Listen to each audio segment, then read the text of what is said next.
I'm on stage and all these people are screaming my name and all these people are singing my songs, and then I get off stage and it's kind of lonely, and it's this high from like being on stage and this huge feeling, and then I'm in a hotel room where I'm on the bus and I'm alone, but I'm not alone because I learned, the older I got, I learned to do Bible studies or pray or have friends that I can talk to about the Lord, and it really grounds me and centers me and helps me to feel like I know where I am. I know who I am. We all have those moments where we need a little encouragement to get through our day.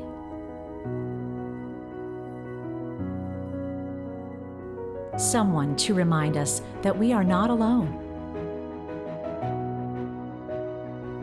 Find peace.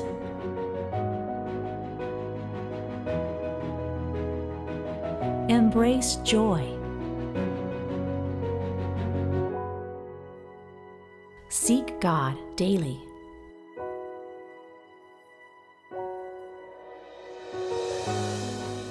Welcome to Jesus Calling Stories of Faith. Our guest is country music singer and American Idol finalist Lauren Alaina. Ever since she was a little girl growing up in Roseville, Georgia, Lauren always knew she wanted to be a singer, and by the time she was 15, she was competing on season 10 of American Idol. Suddenly propelled into the spotlight, Lauren found herself subject to comments and criticisms made over social media about everything to what she was wearing to how much she weighed. The pressure was tough on the young singer and eroded her confidence and was heightened by an eating disorder. She now shares her story of learning to love herself and how her family, faith, and therapy carried her through to a better place, with the hope that other young women can avoid this trauma in their own lives. I'm Lauren Alaina. I'm a country music singer. I was on American Idol, Dancing with the Stars, and I've been making music for 10 years. I grew up in Rossville, Georgia, which is really close to Chattanooga, Tennessee. And my childhood was just a normal childhood, I guess. We grew up kind of poor, but we had a ton of love. And my parents both worked really, really hard and made sure that my brother and I had everything that we wanted. And I had really good parents. They worked really hard, which I think is why I work really hard now. So I'm thankful for the way I was raised. I don't remember there being any point in my life where I did not want to be a singer.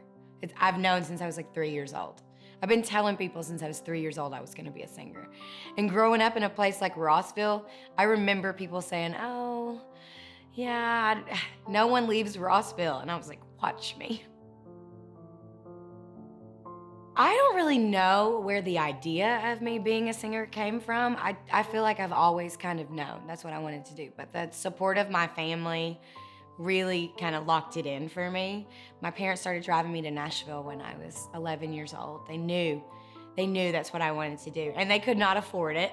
They couldn't afford anything. They put me in all kinds of singing competitions, and I played around town with my dad. My dad would play guitar, and we would go around Rossville, Georgia, and play in different restaurants and places. And I sang in church. My parents put me on stage at a very, very young age because they just like recognized something in me. So I'm really thankful for that, because I don't know if I would be here if I didn't have parents that also believed that I could do it. And I think they struggled a lot, financially and stuff, and they wanted my brother and I to know that we could do whatever we wanted to do. And I said I was gonna be a singer, and they said, all right, let's do it.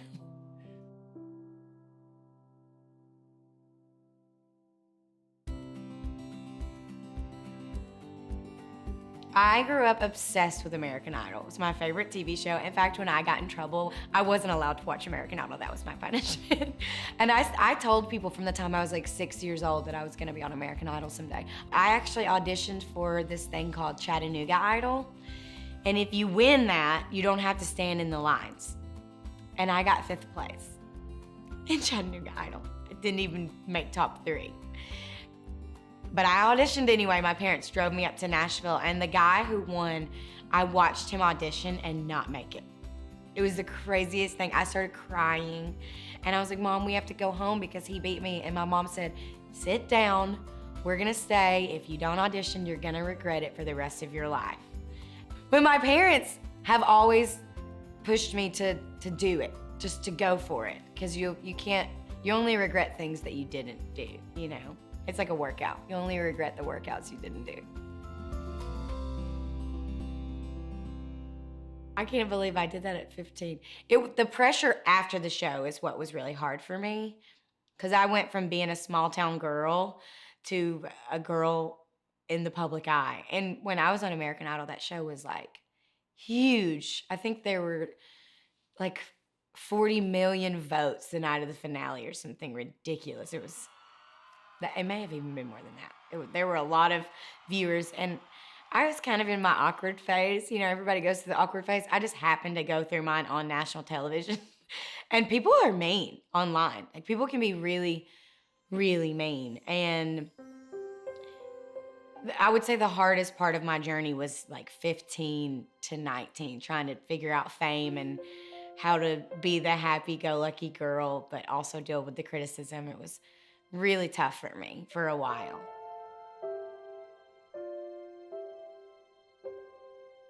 I started struggling with an eating disorder in middle school, and then I went on national television, and people would make comments about my weight, and there were like blogs that only called me Miss Piggy, and they put pig noses on my face. I was 15, already struggling with an eating disorder, so that was kind of a recipe for disaster. And I really struggled for a few years until it caused some serious health problems for me. And then I started doing therapy and stuff on how to deal with that scrutiny, because there's no preparation for that. No amount of confidence in the world prepares you for total strangers to have an opinion about you. I believed the things that the people were saying online. I was so insecure and so obsessed with my weight or obsessed with how I looked, and I didn't feel good about myself. So when those people said those things, it confirmed what I already felt. And I gave them all the power in the world to make me feel bad about myself. And I had to work really hard to get in a place where I feel good about myself and I focus on the things that I do like about myself. And it kind of takes the power away from those people. I can't control what they're gonna say. There are always gonna be people there that are gonna have something to say that is not nice. But if I feel good about myself and I have people around me that lift me up, that takes the power away from them. I kind of grew up in a household that there were lots of ups and downs, but the one thing that I do feel like my parents nailed was Jesus' love and his unconditional love, and I never felt like I wasn't loved. And going through what I've gone through publicly and all of the things, the one constant thing I always had was Jesus. And I say a lot, we turn our back on him. He never turns his back on us. And anytime we're willing to go back to him, he's always there. I love Jesus Calling because it's just a quick little thing you can read in the morning to start your day off right, with just something encouraging, a sense of comfort. I was given my first copy, I think, when I was on American Idol, and I remember really needing it at the time.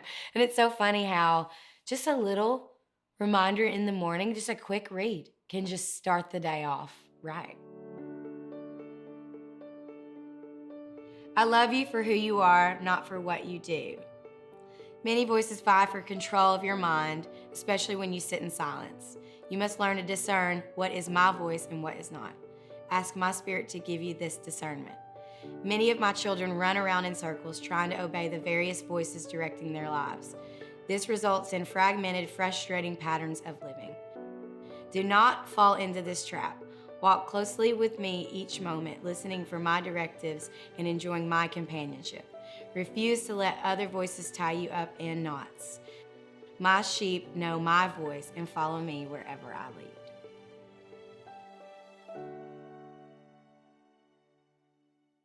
I spent a few years after American Idol feeling the pressure of the spotlight and having to be this perfect girl and trying to be a role model and trying to be this and trying to be that. And I really carried the weight of wanting to be someone that people could look up to the point where I was kind of hiding who I am.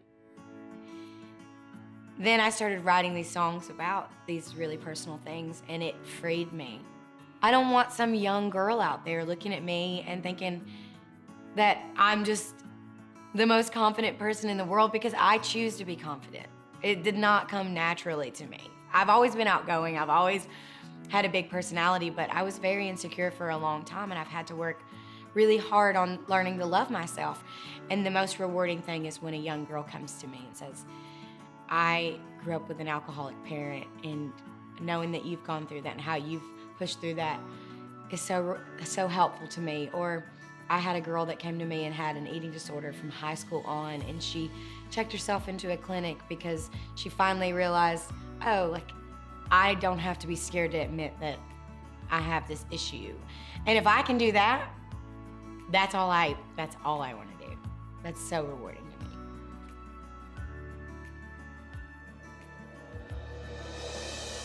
Stay with us for the second part of our interview with Lauren Alaina as she shares about her time on Dancing with the Stars and the final days she spent with her beloved stepfather, Sam, after a short battle with cancer, right after this break.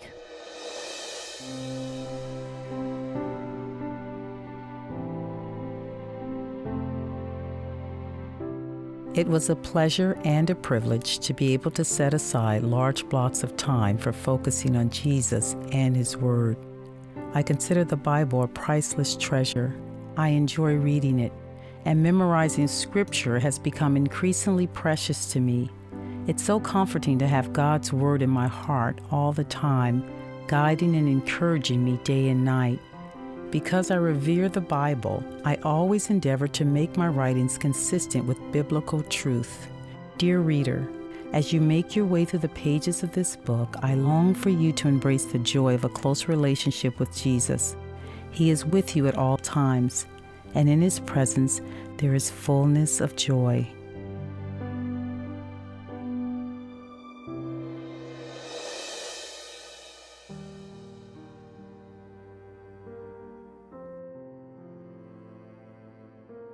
Sam was the most positive, upbeat, uplifting person you'll ever meet. He was always smiling, always happy.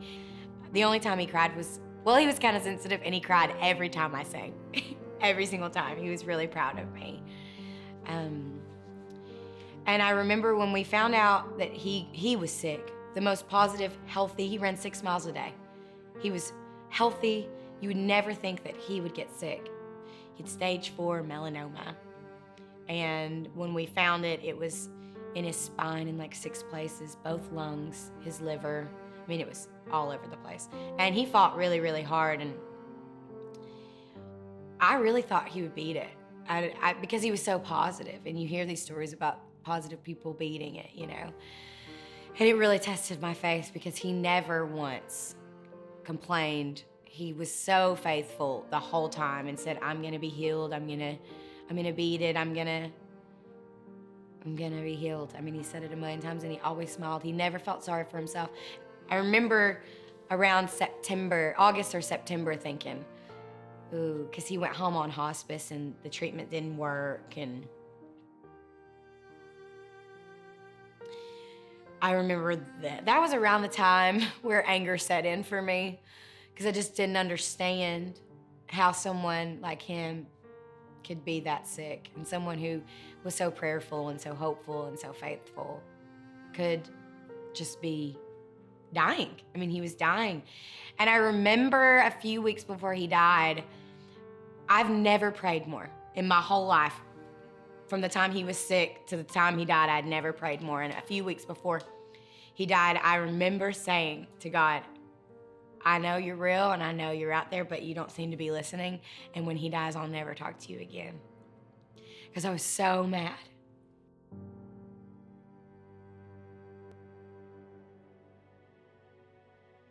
And for like a week, it was like he was having a conversation with someone, but not us. I mean, he wasn't able to communicate with us anymore because his body was so weak. But he looked like he was in a constant conversation with someone. It was crazy. The day that Sam died, he opened up his eyes and looked up at the living room ceiling, and it was like every ounce of pain left his body. And he said, I found it. And I said, you found what? And he said, heaven. And it is so beautiful. And it gives me chills thinking about it. And he started explaining heaven. And I was the girl who had just told God like 2 weeks before that I was never going to talk to him again. So you can imagine how I felt sitting there listening to this story. And I was like, oh boy, this is, ooh, joke's on me, And my stepdad was literally describing heaven. He said he saw his mom and he saw Jesus. And it was, I could never, ever, ever, ever put into words what we experienced. And my 4-month-old nephew, I don't even know if he was that old at the time, was staring at the ceiling, the same place that my stepdad was staring, giggling and smiling for the longest time. And then Sam said, I love you all, but I have to go now. And he closed his eyes, and a few hours later, he passed away. That day changed my life forever. Honestly, I will never forget that as long as I live. The look on his face of just, he was so sick and in so much pain, and it was like it was all gone. It was all gone. And he literally explained heaven. And faith is hard because you can't really see it. You just kind of have to have this feeling and you believe in it. And the moment that my stepdad opened his eyes and described heaven to us, I was like, I will never, ever doubt it again, ever. There's somewhere out there that we're gonna go if we can just love others and be kind to others. I think the most important thing we can do is lift people up and love others and know that someday we're all gonna be reunited in the kingdom of heaven. I'm gonna see my stepdad again. The thing about losing someone like that is it's hard for us. They're in heaven, but we're the ones that have to go on and be sad without them. And that's why I wrote the song The Other Side, because I feel a need to share that story, because there are a lot of families out there who lose people and may lose that faith and lose that hope that there's a God, because our story ended in tragedy. We lost Sam, but we gained this amazing story, and I have a platform to share that. And so that's why I wrote The Other Side. And then I got to dance to it on the anniversary of his death. I performed on Dancing with the Stars the year before I ended up being on the show. And Bobby Bones was on the show at the time, who's one of my dear friends, and he ended up winning it. I was so proud of him. But while I was there, he's like, you would be perfect on this show. You have to be on the show. And I was like, oh, sure, Bobby, I'll just get right on that. And then they called me to do it. And at first we weren't sure we were going to do it because I was headlining my first tour. And we ended up actually postponing the tour to do Dancing with the Stars. And thank goodness we did, because it ended up being amazing. And it challenged me in every way, spiritually, physically, mentally. My stepdad passed away October 21st of 2018, and the 1-year anniversary of his death fell on a Monday. And I was about 2 or 3 weeks into the show and realized that the day he died was gonna be the day of a show, that I was gonna be on national television. And I was like, I don't know how I'm gonna do this. I need to be with my family. How are we gonna do this? And earlier in the summer, I had written a song about him called The Other Side. And I threw out that maybe I should dance to my song on the anniversary of his death, and I ended up doing it, and it was one of the most healing things I've ever done in all of my life. For my family and my friends and everyone that knew him, it was kind of unbelievable. People always ask me if I could go back 10 years, what would I say? And I would say to take more pictures and to be more present, because I feel like I've always just been excited about what's gonna happen next. And lately I've been trying to focus on what's happening now. Getting good is all about being present in your life. I am very goal-oriented. I'm constantly thinking about the next step, where we're going, what we're gonna do. I love to set goals, but I think it's also really important to count your blessings where you are right now. And Getting Good says exactly that. It says in the verses, if I could have this house, or if I could fall in love, or if I could get this job, I'd be happy. But the truth is, we need to all learn to be happy where we are. My walk with God has been really defined as an adult. That's when you really have to be like, okay, what do I actually believe? Am I gonna choose in this time of darkness to see the light? And that's what I had to do in the last couple of years. And I think it's super important to find what God means to you. And he means something different to everyone. He is my best friend and my father and all of these things, but for me, he's just a source of strength and someone that I can talk to when I'm weak and I don't understand what's happening, and I know he's always listening and I can talk to him. And I think that faith and your walk with God, it's different for everyone. And I've been really fortunate the last few years to really define that for myself and have him to rely on. And I don't know how I could have done it without the Lord. I wouldn't have been able to. To find out where you can see Lauren Alaina in concert or to purchase her new EP, Getting Good, visit her website at laurenalainaofficial.com. Next time on Jesus Calling Stories of Faith, we talk with Nona Jones, head of faith-based partnerships at Facebook. Nona shares how she overcame years of abuse and trauma to learn that she's more than what happened to her, and how she chose forgiveness as a way out of her shame.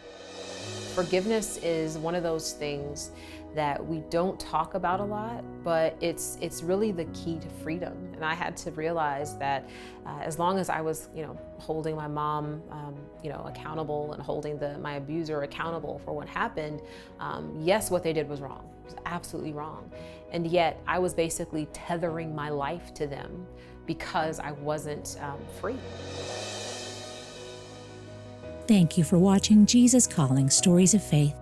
To learn more about how to keep up with our shows bi-monthly and to listen to our weekly podcast, please visit youtube.com/JesusCallingBook to view and hear previous episodes, and to watch a short informational video about how to access all things Jesus Calling on audio and video formats.